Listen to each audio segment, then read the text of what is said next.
एक मशहूर शायर की कही ये लाइंस आपने जरूर सुनी होंगी। क्यों डरे, जिंदगी में क्या होगा, कुछ ना होगा तो तजुर्बा होगा।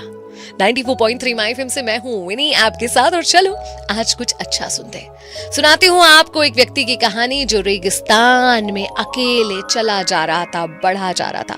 2 दिनों से रेगिस्तान में चल रहा था, अपने साथ कुछ खाना और पानी लेकर निकला था, लेकिन अब सब खत्म हो चुका था और उसे अभी बहुत दूर जाना था।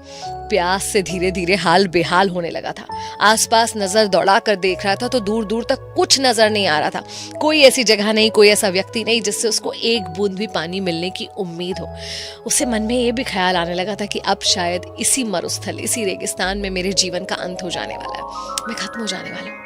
अपने आप को घसीटते हुए किसी तरह आगे बढ़ ही रहा था, मन में पॉजिटिव होप लिए कि शायद कुछ मिल जाए और मेरा जीवन बच जाए। तभी अचानक सामने उसको एक झोपड़ी नजर आती है। पहले तो उसे अपनी आंखों पर विश्वास नहीं होता। उसे लगा कि शायद क्योंकि मैं मरा जा रहा हूँ पानी पीने के लिए, इसलिए मुझे हट दिखाई दे रही है। लेकिन फिर भी खुद को घसीटते हुए और आगे बढ़ता है तो देखता है कि नहीं, वहां सचमुच वो झोपड़ी मौजूद थी। उसके मन में उम्मीद की एक किरण जागती है और आगे बढ़ता है। झोपड़ी के अंदर जाता है तो उसे अपनी आंखों पर विश्वास नहीं होता है। झोपड़ी के अंदर एक हैंड पंप लगा हुआ था। वो किसी तरह से उस हैंड पंप को चलाने के लिए अपने शरीर में पूरी हिम्मत जुटाता है। 1 बार पंप चलाता है, पानी बाहर नहीं आता। 2 बार चलाता है, पानी बाहर नहीं आता। उसके अंदर एनर्जी, ताकत यूं ही नहीं बची थी। ऐसा लग रहा था कि बस पूरी बॉडी श्रिंक हो रही है और उसके प्राण निकलने वाले हैं।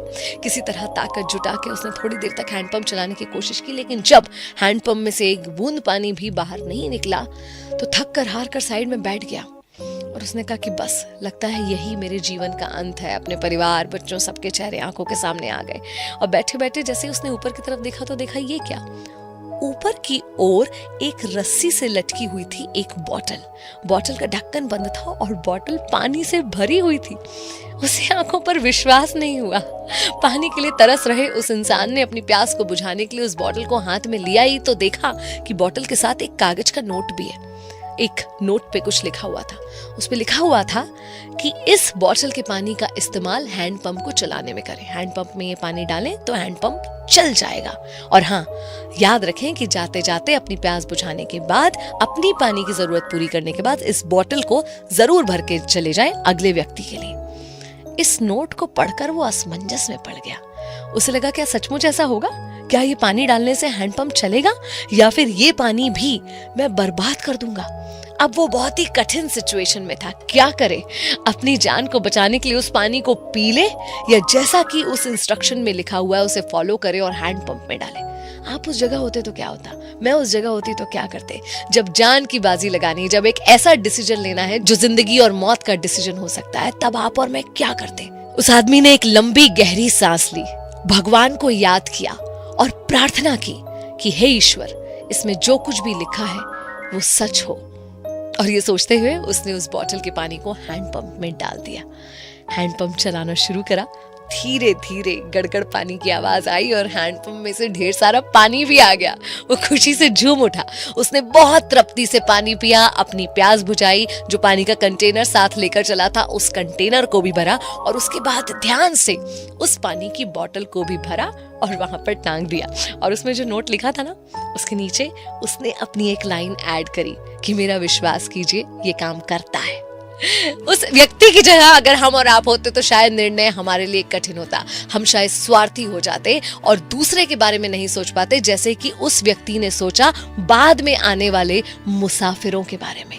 कई बार डिसीजन लेना बहुत टफ होता है। हो सकता है अभी तक आपकी लाइफ में ऐसी सिचुएशन नहीं आई हो जब आपको जिंदगी और मौत के बीच का डिसीजन लेना हो, लेकिन डिसीजन ले लेना चाहिए। वो लेना चाहिए जो आपका दिल कहता है, जो आपके दिल और दिमाग को लगता है कि सही है, एथिकल है। वो डिसीजन लीजिए। अगर वो डिसीजन सही हुआ तो उस व्यक्ति की तरह आप भी दूसरों को बता पाएंगे कि विश्वास कीजिए ये काम करता है, सच के पथ पर चलिए। और अगर वो काम नहीं किया तो आपके लिए एक तजुर्बा होगा। आपको पता होगा कि आपने क्या गलती करी है और किस गलती से आपको और दूसरे लोगों को सीख लेनी है। तो जिंदगी में डरिए मत, क्या होगा? अगर कुछ नहीं हुआ तो तजुर्बा तो जरूर होगा। 94.3 माय एफएम से मैं विनी। चलो आज कुछ अच्छा सुनते हैं।